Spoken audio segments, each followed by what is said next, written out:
The ship was too big for comfort.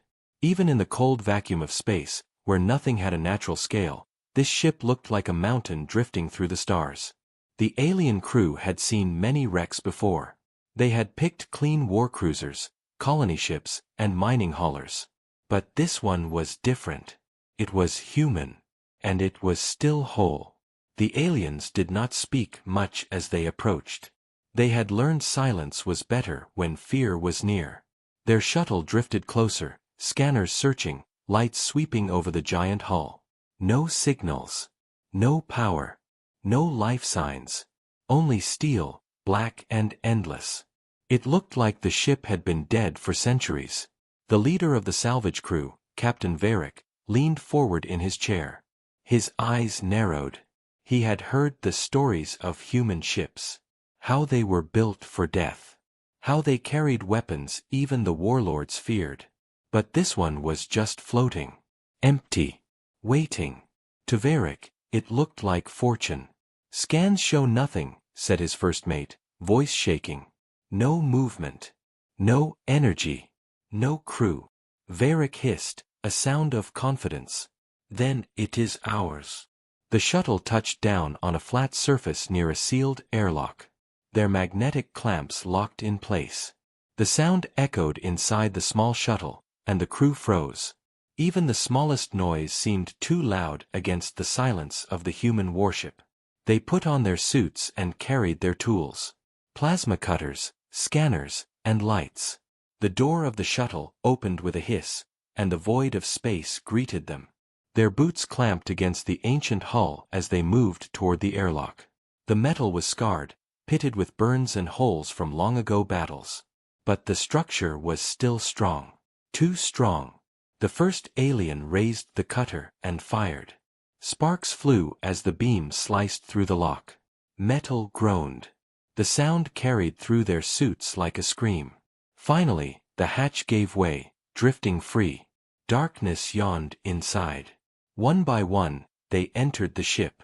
The corridors were long, straight, and empty. Their lights cut through the dark, revealing walls of gray steel. Everything was clean. Too clean. Dust did not float. No broken panels lay on the floor. It was like the humans had left yesterday. The crew whispered to each other through their comms. They wondered if perhaps someone still lived here. But the scanners were silent. Not a single life sign. Only the groan of the ship as it shifted slowly in the void. They walked deeper. Their lights revealed numbers and words printed on the walls, human language. None of them understood it. But they felt it was a warning. Something about the sharp letters gave them chills. Like the walls themselves were watching. One alien clicked his tongue nervously. "Why is it so clean? Why is it so quiet?" No one answered. After an hour of walking, they reached a large chamber. It looked like a storage bay. Rows of containers stood sealed and untouched. Some were taller than the crew themselves. Others were small and stacked in neat order. None were broken. None were open. The first mate scanned one container. No energy. No explosives. "It is empty." "Empty." Varric frowned. "Then why are they sealed?" No one replied. The crew spread out, opening crates and recording data. But most were indeed empty. Only a few held scraps, metal parts, burned fragments, broken weapons. Like the humans had cleared the bay before leaving. Then came the sound. A faint clang. Far away. Metal on metal. Everyone froze. The crew turned their lights toward the door, but nothing moved. Their scanners showed nothing. Only silence. Yet the sound had been real. "Echo," one said quickly. "Just echo." But none believed it. They moved on. The next corridor stretched longer than before, lit only by their lamps. The silence pressed down like a weight. Even their breathing seemed too loud. At last, they reached another door, larger and heavier. Human symbols were painted across it in red. The paint had not faded. It looked fresh. Alive. The cutter operator raised his tool, but his hand trembled. "Captain, maybe we should not open this one," Varric snarled. "We came for salvage. Humans are gone. Their ship is ours. Cut it." The beam burned against the metal. Sparks showered. Slowly, the door split open. Cold air rushed out. The smell hit them even through their filters, stale, sharp, and unnatural. The chamber beyond was dark. Their lights revealed rows of chairs. Control stations. Consoles covered in dust. A command room, perhaps. Yet it looked untouched. Waiting. One alien touched a console. Dust fell away. The screen flickered. The crew stumbled back as lights across the room began to glow. Faint at first, then brighter. Power hummed through the walls. Consoles blinked awake. The ship was not dead. It was sleeping. "Impossible," whispered the first mate. "We scanned for energy. There was none." "Then the ship hides itself," Varric growled. But his voice shook. The hum grew louder. Lights flickered down the corridor behind them. The walls pulsed faintly, alive. The ship was waking up. The crew retreated. Their hearts raced. Something was wrong. The ship felt aware. Every door, every wall, every flickering light seemed to watch them. Then, again, the sound. A metallic step. Clear this time. Not echo. Not random. Footsteps. Clang. Clang. Clang. The aliens pointed their lights toward the darkness. Empty. But the sound continued, slow and steady. Coming closer.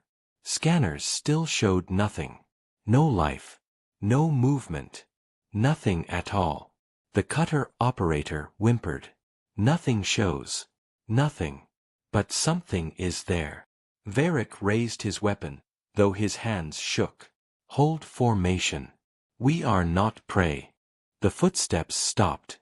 Silence. Crushing silence. Then a voice. Faint, distorted, echoing through the walls. Not in their language. But even without translation, they understood the tone. A warning.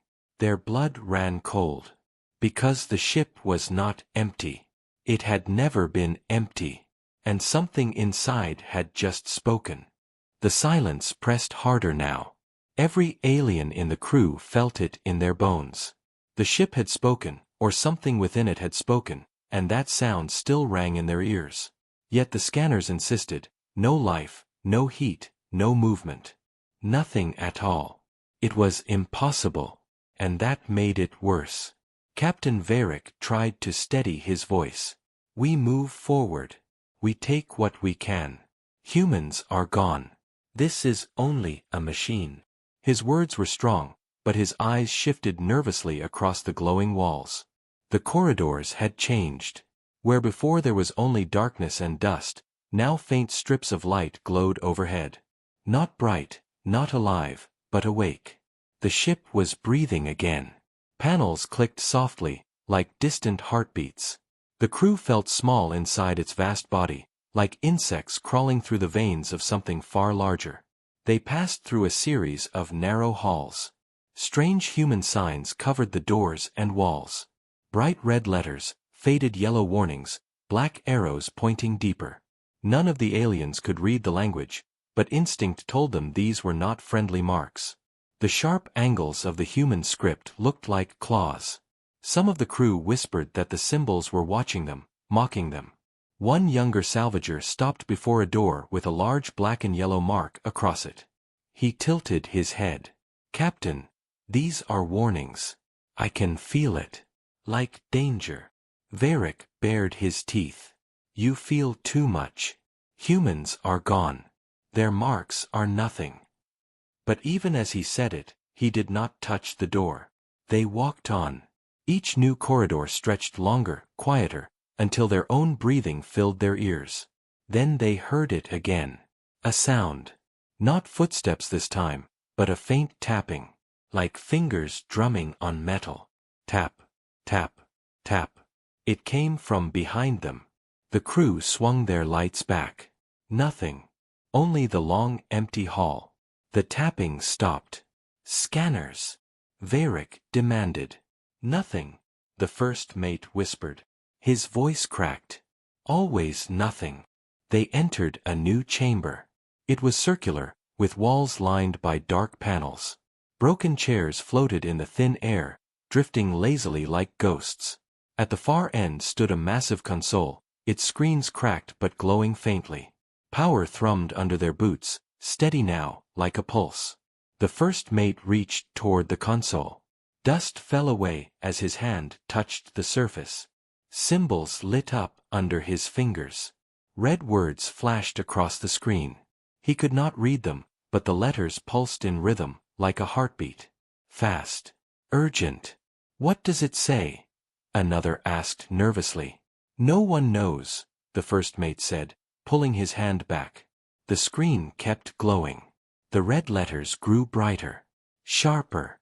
Almost angry. Suddenly, a deep metallic groan filled the chamber. The doors slammed shut with a clang that shook the floor. The crew cried out, weapons raised, lights flashing across the sealed metal. They were trapped. Then the lights dimmed. For a moment, darkness swallowed them whole. Only their suit lamps remained. A single sound cut through the silence. A whisper. It was not clear. Not words. Just sound. Like breath against their helmets. It slithered from every corner at once. The crew froze, unable to tell where it came from. Then, as quickly as it began, the whisper ended. The lights returned. The doors hissed open again. Silence returned, heavier than before. The youngest salvager shook. His claws rattled against his tool. We should leave. Now. This ship is wrong. Varric glared at him, though his own hands trembled. There is fortune here. Humans are gone. Their machines scare you like a hatchling. But fear does not feed us. Salvage does. We go deeper. They followed a stairwell downward. The air grew colder. Frost rimed the walls. Their lights cut across long stretches of steel marked by more human symbols. Some were scratched, others burned into the walls. None were friendly. Then one of the crew stopped. His light froze on something ahead. A smear of dark red across the wall. Thick. Dried. Old. Blood. The crew whispered in panic. They knew what blood looked like, even human blood. But this stain was fresh compared to the rest of the ship. The smell lingered, sharp and metallic, cutting even through their filters.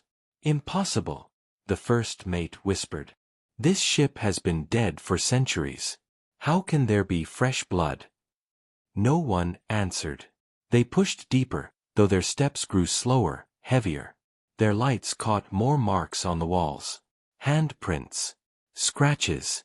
Long gouges carved by claws or knives. Something had fought here. Something had struggled. One alien ran a scanner over the wall. The device flickered and died. Static filled his comms. Equipment failure, he muttered, shaking it. But the fear in his eyes betrayed him.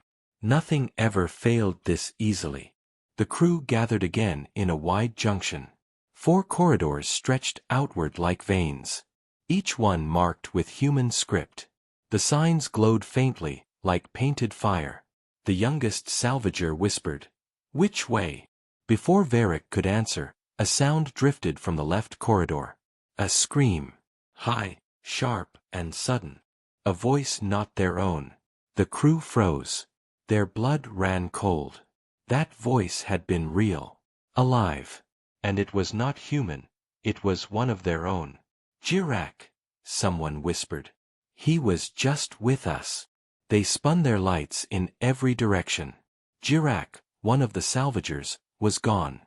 No trace. No sound but the echo of his scream. "Where?" Varric roared. His voice cracked in panic. He slammed his comms. "Jirak, report." Only static answered. The corridors closed in. The walls seemed tighter, the air colder. The ship was alive. It was playing with them. They all felt it now. Something unseen walked these halls, taking them one by one. The first mate whispered, "We must go back. We must leave before we all vanish." But before Varric could argue, the lights above them flared bright red. The walls pulsed. Alarms blared, a deep, thunderous wail that rattled their bones. On every screen, across every panel, new human words appeared. Sharp, flashing symbols in angry crimson. The crew could not read them, but they did not need translation. They were warnings. And the ship had just decided, they were intruders. The alarms faded, but the echoes still lived in the crew's ears. The red lights bathed every corridor, making the ship look like a living beast. The sound of their own breathing filled their helmets. No one spoke. Even Captain Varric felt words would only invite death closer. Then the ship gave them something worse than alarms. It gave them silence again. Heavy, crushing, endless silence. And in that silence came movement. The first mate pointed. There. The corridor. Their lights swung toward the left passage. Something had moved in the shadows. A shape, quick and tall. Too tall. For a second they saw the outline of armor, thick plates, broad shoulders, and a helmet with a clear visor. A figure. A human figure. The lights flickered. The shadow was gone. The crew whispered frantically. Impossible. Humans are extinct. Centuries gone. This cannot be. But every one of them had seen it. And every one of them remembered the old stories. The stories told to frighten younglings. The stories of deathworlders. Of humans. Varric's voice broke the panic. It is tricks. This ship is old. Images, recordings, machines. Not flesh. Not real. But his own eyes betrayed him. He had seen the armor. He had seen the visor gleam. That was no ghost. They pushed deeper into the ship. The red glow followed them. Cameras high on the walls turned with faint clicks, tracking their every move. The crew noticed. They whispered that the ship itself was watching, choosing when to show them the shadows.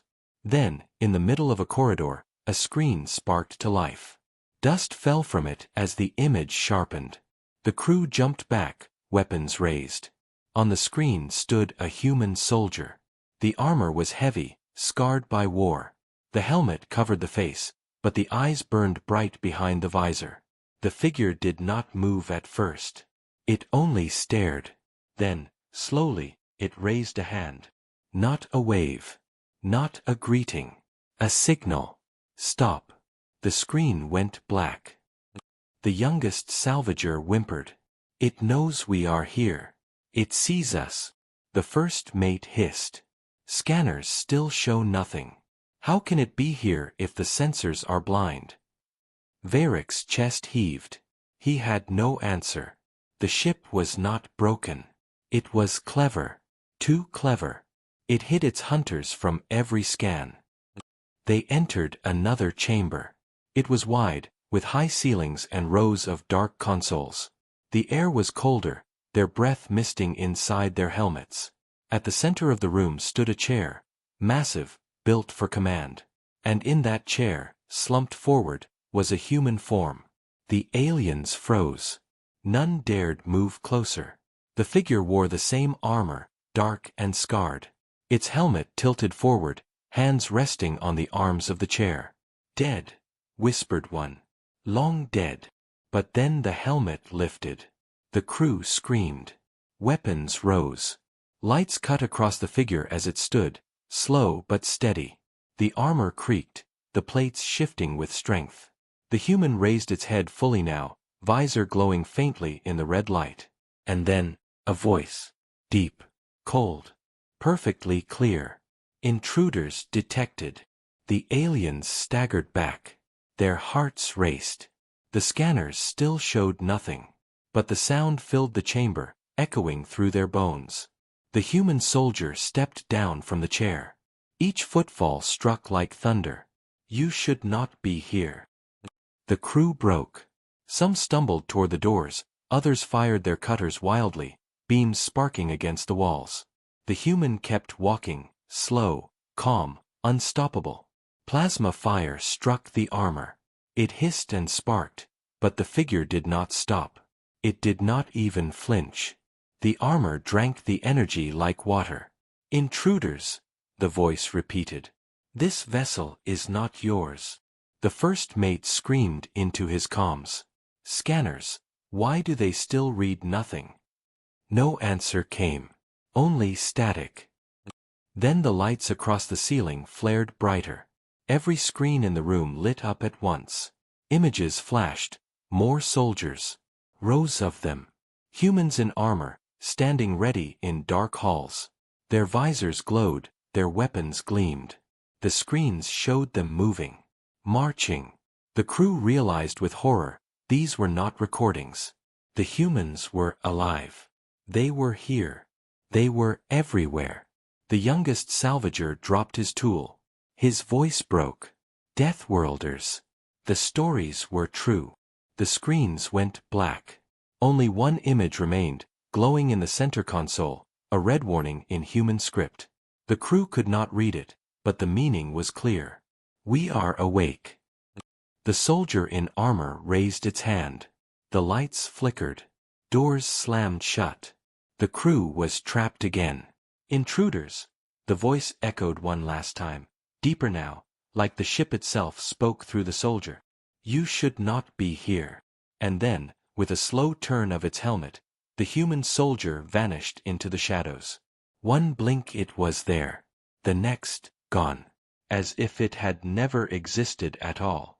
The silence returned. But now the crew knew. The ship was not empty. Humanity was still here. The corridors sealed with a heavy clang. The sound echoed through the warship like a death bell. The alien crew froze, their eyes wide, their chests heaving with shallow breaths. The lights burned red above them, casting long shadows that swayed like living things. Every step they had taken into the ship now felt like a step into a trap. "Doors are locked," the first mate whispered. His voice shook. "We are trapped." Captain Varick's hands curled into fists. He raised his weapon, though he knew it would not matter. "Then we find another way. The ship is big. There are exits." But his words lacked strength. He too felt the weight of something watching them. The silence did not last. It was broken by a sound that froze their blood. Footsteps. Not one pair. Many. Heavy boots striking steel. Slow, steady, certain. The sound rolled through the corridors, bouncing off walls, making it impossible to tell direction. Left, right, behind, ahead, it was everywhere at once. The youngest salvager whimpered. "They are coming." The footsteps grew louder. Closer. The aliens raised their lights, sweeping across the walls and ceiling. Nothing. The scanners still showed nothing. But the footsteps continued, steady as a drumbeat. Then, silence. The crew held their breath. A metallic clang crashed behind them. They spun around. The corridor was empty. Only shadows. "Move." Varick barked. "We are not prey. Run." They bolted down the hall. Their boots clanged against the steel. Lights above flickered with every step. Doors slammed shut around them, sealing passages, guiding them deeper into the ship. They were not choosing their path. The ship was. They reached another chamber, wide and circular. Consoles lined the walls, glowing faintly. At the center stood a row of tall metal frames, like cages. The crew hesitated, scanning the room. Nothing moved. Then one of the salvagers screamed. A shadow dropped from above. A human soldier landed among them, armor thundering against the floor. The visor glowed red in the dark. The soldier moved with terrifying speed, grabbing the nearest alien. The salvager fought, slashing with his cutter. Sparks flew against the armor. But the soldier did not stop. A single blow sent the alien crashing into the wall, limp and silent. The others fired their weapons wildly. Beams of plasma tore across the chamber. The soldier walked through it all, unharmed. With each step, panic grew. The crew scattered, scrambling for exits. The soldier turned its visor toward them. And then it spoke, voice deep and steady. Target acquired. Doors slammed shut again. The crew ran down different corridors, separated in the chaos. Their screams echoed through the halls. One by one, the humans hunted them. A salvager fled through a narrow passage. His lights flickered. He turned a corner, and froze. A human soldier stood waiting, unmoving, visor glowing. The alien fired his cutter. The beam hit the armor, useless. The soldier raised a hand and struck. Darkness swallowed the salvager. Another ran down a stairwell, stumbling in panic. The sound of boots followed him, growing louder. He tripped, scrambled to his feet, and turned to fire. But nothing was there. Only silence. He breathed fast, wild, terrified. Then a shadow moved behind him. Cold steel hands grabbed him, dragging him into the dark. The first mate and Captain Varric found themselves together, cornered in a control chamber. Lights blinked across the walls, showing maps of the ship. Red dots spread across the screens, moving like hunters. Each dot was a human soldier. The first mate's eyes widened. They are everywhere. Dozens. Hundreds. Varric's chest heaved. His hands shook on his weapon. It cannot be. They are extinct. They must be extinct. But deep inside, he knew the truth. The stories had been right. Deathworlders did not die. They endured. Then the screens changed. The red dots vanished. The lights dimmed. The air grew colder. A voice filled the room. Not the soldier's voice. Not a whisper. Something larger. Deeper. It came from the ship itself. You came for salvage. The crew froze. You came for our bones. For our steel. For our silence. The words shook the walls. The ship vibrated with the sound. But you found us. The first mate fell to his knees, trembling. Please, we did not know. We thought you gone. We thought you dead. Silence. Then, slow, steady footsteps approached the chamber door. Heavy boots. Calm. Certain. The last door slid open. A squad of humans entered. Not one. Not two. A squad. Their armor was scarred but strong, their visors burning bright. Weapons rested in their hands. They moved in perfect silence, like shadows given shape. The first mate sobbed. Varric raised his weapon in desperation. We will fight. We will not die like prey. The nearest soldier stepped forward. The visor turned toward Varric. No, the soldier said, voice deep and calm. You will witness. The squad advanced. The hunt was over.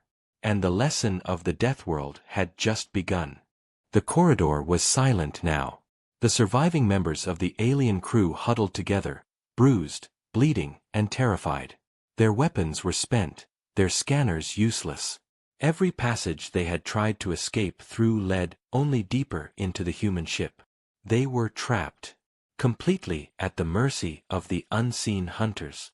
At the end of the corridor, a massive door loomed. Unlike the others, this one was unmarked, smooth, and black. It seemed to absorb the red light of the emergency panels around them. The crew knew instinctively that this was where it ended. Whatever waited beyond this door had been controlling the hunt all along. Varric took a deep breath. We go through. We end this, one way or another. The first mate shook his head. No, Captain. This is the heart of the ship. The captain. The commander. We do not survive this. Varric said nothing. He reached out, cutting the latch, and the door slid open with a hiss. Inside was a vast command chamber. Consoles lined the walls, screens flickering with data streams, maps of stars and planets, and one central chair. And in that chair sat a single figure. The human captain. He was tall, armored, scarred. His helmet was off, revealing a face lined with age and battle. Eyes sharp, almost glowing in the dim light, stared at the aliens without fear. His hands rested on the arms of his chair, fingers long and calloused. He did not rise.